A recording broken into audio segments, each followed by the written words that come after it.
ఒక గ్రామంలో ఒక వృద్ధురాలైనటువంటి తల్లి ఉండేది. ఆ తల్లి చాలా మంచిది. ప్రతి ఒక్కరికి సహాయం చేస్తూ ఉండేది. ఆ ఊళ్ళో ఉన్న అందరిని ప్రేమిస్తూ ఉండేది. అందరినీ నమ్ముతుండేది. అందరి మాటలు నమ్ముతూ ఉండేది. ఒకరోజు ఆ తల్లి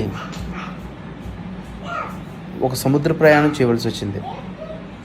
సముద్రంలో ఈ దరి నుంచి మరొక దరికి ఆమె వెళ్ళవలసి వచ్చింది.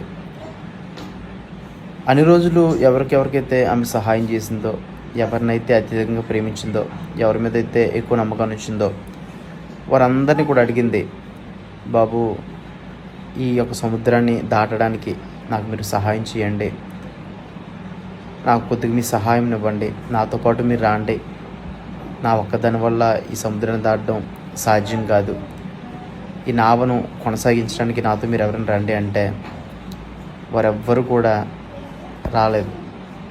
వారెవ్వరూ కూడా ఆమెతో రాలేదు. ఆమె ఒక్కతే ఒంటరిగా ఆ నావలో ఎక్కి ప్రయాణాన్ని ప్రారంభించింది. కొద్ది దూరం వెళ్ళిన తర్వాత ఆమెలో ఒక దిగులు, ఆమెలో ఒక బాధ, ఆమెలో ఒక భయం. ఎటు చూసినా ఏమీ కనిపించడం లేదు. అసలు గమ్యం ఏంటో తెలియడం లేదు. ఒడ్డు ఉందో తెలియడం లేదు. ఆ ఒడ్డు తెలియని స్థితిలో ఆమె కూర్చుని ఆ ఒంటరి నావలో దుఃఖిస్తూ, వేదన చెందుతూ, ఆ వృద్ధ వయసులో కన్నీరు కారుస్తూ ఉంటే అప్పుడు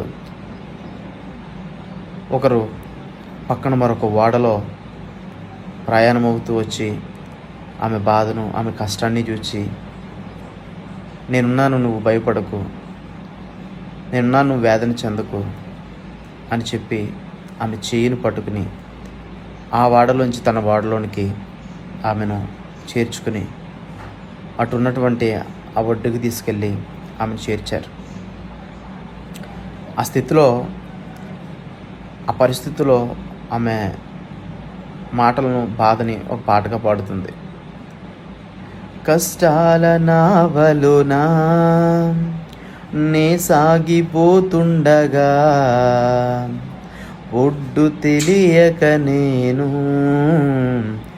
ఒంటరయ్యుండగా, నిస్సహాయత నన్ను నిండుకొనియుండగా, నిట్టూర్పు విడచి నేను నలిగిపోతుండగా, ఉన్నాను గమ్యమన్నావు, చూపించాను మార్గమన్నావు, ఉన్నాను గమ్యమన్నావు, చూపించాను మార్గమన్నావు, నీ తోడు నేనుండగా నీవేలా ఒంటరన్నావు, నీ తోడు నేనుండగా నీవేలా ఒంటరన్నావు, నీ చెయ్యిని పట్టి నిన్ను నడిపించెదనే నన్నావు, నీ చెయ్యిని పట్టి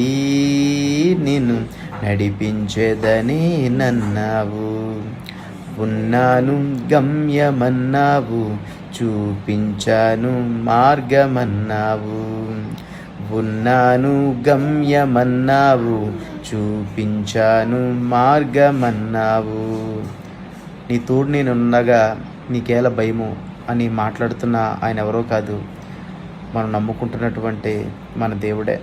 మనుషులందరూ మనల్ని విడిచిన, మనతో సహాయం పొందుకున్న వాళ్ళే మనకు సహాయం చేయవలసి వచ్చినప్పుడు సహాయం చేయకపోయినా, అందరూ మనల్ని ఒంటరితనంలో విడిచిపెట్టినా, ఇదిగో ఆయన అంటున్నాడు, నేను నీ తోడు ఉండగా నీకు ఎందుకు భయం, నేను గమ్యస్థానానికి చేర్చేవాడిని నేనే, నీ ఒంటరితనంలో కూడా నీకు తోడుగా ఉండేవాడిని నేనే అని చెప్పి ఆయన భరోసా ఇస్తూ మన బాధల్లో, మన కష్టాలు మనల్ని ఆయన ఓదారుస్తున్నాడు.